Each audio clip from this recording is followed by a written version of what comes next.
morning, and thank you for joining us for today's Market Outlook. Joining me today is Emily from our trading room to tell us more about the recent developments. Emily?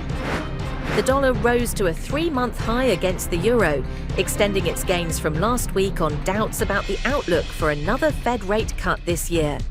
The Federal Reserve lowered interest rates by 25 basis points last week, but Chair Jerome Powell signaled that may be the last cut this year. Oil prices held steady as the market balanced the latest OPEC Plus supply increase with the group's plans to pause output increases in the first quarter of 2026, along with fears of an oil supply glut and weak factory data in Asia. The S&P 500 and the Nasdaq closed higher to start the week, with artificial intelligence-related deals driving much of the gains, even as the Federal Reserve's near-term monetary policy grew increasingly foggy due to scarcity of official US economic data.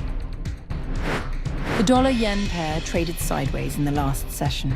The ultimate oscillator is giving a positive signal. The Bitcoin-dollar pair plummeted in the last session.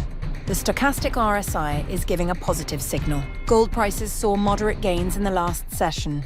The CCI is in overbought territory.